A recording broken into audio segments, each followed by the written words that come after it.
Alright, magandang tanghali po sa inyong lahat mga kababayan. Batang Maynila to, Ito mabilisan lang mga kababayan, update lang po tayo sa online concurrent viewers sa mga noontime shows. Alright, nandito tayo ngayon sa YouTube at search lang po natin etong Eat Bulaga.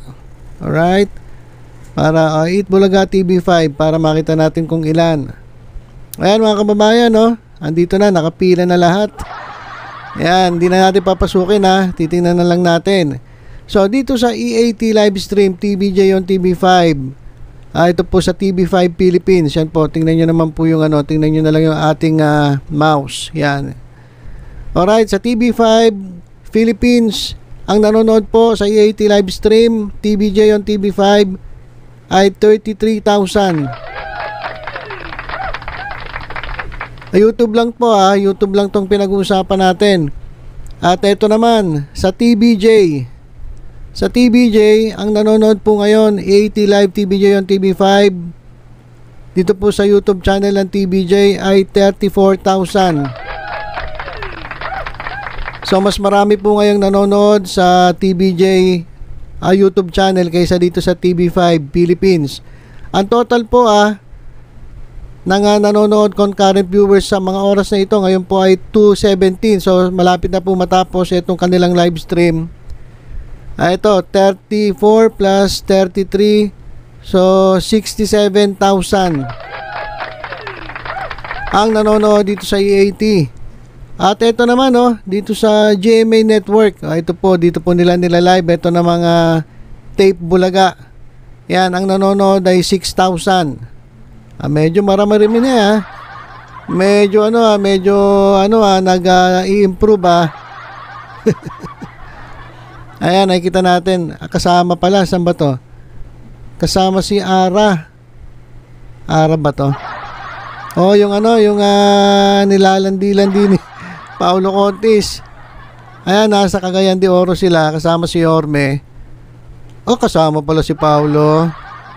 Yan, alam niyo naman si Paulo, hindi magpapahuli yan. Talagang yan wala na, talagang yun na yun Hindi na mababago yan Ayan, nasa Cagayan de Oro sila sa G sa Gedli. So ang nanonood mga kababayan ay 6,000.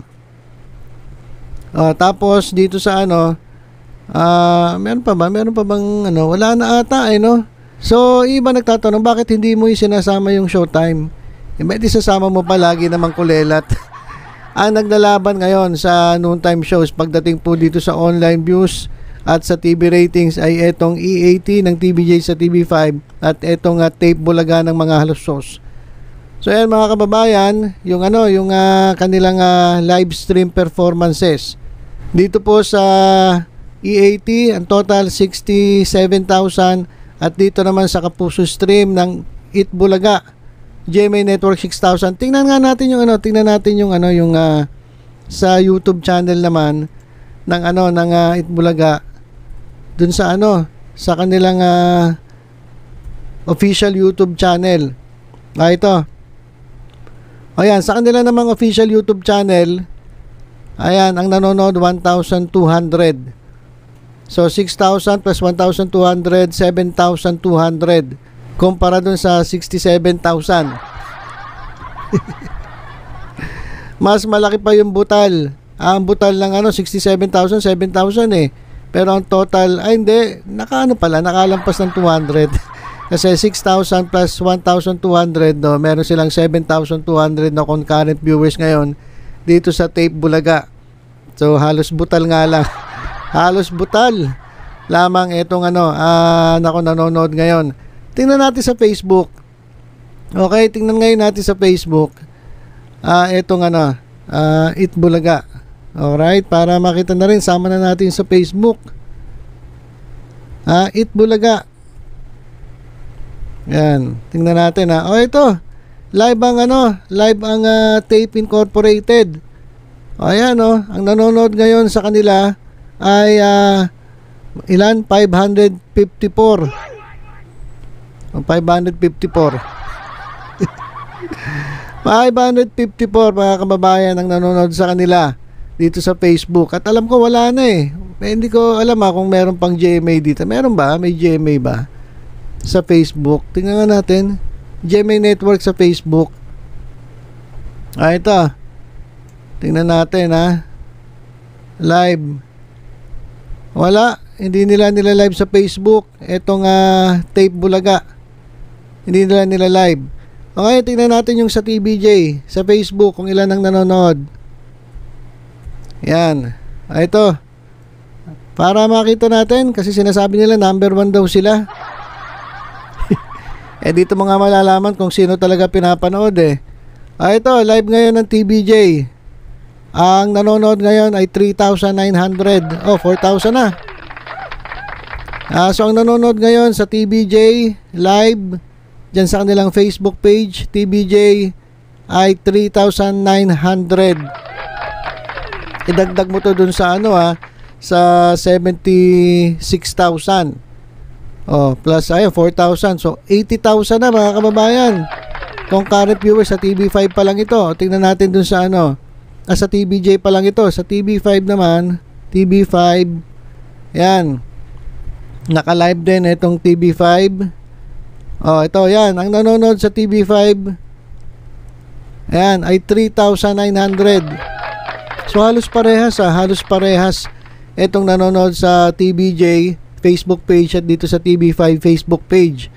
So 4,000, halos 84,000 na ang concurrent viewers, live concurrent viewers, sabay-sabay na nanonood dito sa Legit Dabarkads E80 ng TBJ dyan sa TV5. Pero dun sa kabila, ang nanonood lang kasama Facebook ay 7,100 ba? 7,200 plus yung 500. So kulang-kulang wala pang 8,000 ang nanonood. So dito pa lang mga kababayan, alam nyo na kung sino talaga ang pinapanood ng taong bayan.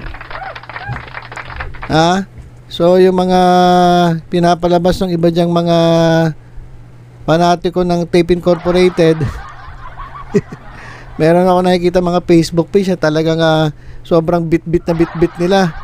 Etong Tape Bulaga, talagang kahit mag-imbento na ng kwento talagang inaangat nila itong kanilang programa. Ganun talaga kapag talo wala, mag-iimbento ka na. So ayan mga kababayan, yung kitang-kita nyo naman live na live tayo. Ayan real time. Wala pong daya yan. Ngayon po ay 2:24, so matapit na sila matapos. Ang total po ng nanonood sa E80 ng TBJ sa TV5 ay 84,000 concurrent viewers. At ito naman sa Tape Bulaga ng mga halusos, ang nanonood ay wala pang 8,000. Ayan ang katotohanan na dapat nyong malaman. At eto nga tingnan nga natin saglit. Ayan, si Paulo Contis nandun na, kasama dun sa sa Cagayan de Oro, live sila, G sa Gedli. Kasama ni Paulo Contis yung kanyang yung kanyang as a friend. Talagang iba talaga to, it's idol. So nako, yan mga kababayan yung ating update. Congratulations syempre sa E80 ng TBJ dyan sa TV5 dahil dito pa lang sa pinapakita ko sa inyong live stream. Yan mga kababayan, nandito na sila sa ayan, wag na natin panoorin ito. Ito mga kababayan teka lang, may commercial Yan. So ito na, nandito na sila sa yan, sa therapy. So patapos na, pagkatapos nito ay tapos na naman ang isang episode ng E80 dito sa TV5. So pagkatapos yung manood ng E80, silipin nyo naman yung ating channel. Hindi po kasi tayo nag-upload kasabay ng ng E80 para po meron kayong time na makapanood ng number 1 longest running noontime show sa balat ng lupa. Ayan po ang E80. Pagkatapos po nun, di manood na kayo sa Batang Maynila to It's. Alright, so yun lang po mga kababayan. Yan lang po ang update natin. At yan naman, kitang-kita na number 1 po ang EAT ng TVJ sa TV5 pagdating po sa online concurrent viewers. At syempre, pagdating naman sa TV rating sa Nutam, alam nyo naman, bihira naman makachamba etong Tape Bulaga. At most of the time nangunguna itong EAT ng TVJ sa TV5. So yun lang mga kababayan, tutok-tutok lang sa Batang Maynila to sa mga susunod pang updates. Ingat po tayong lahat. God bless.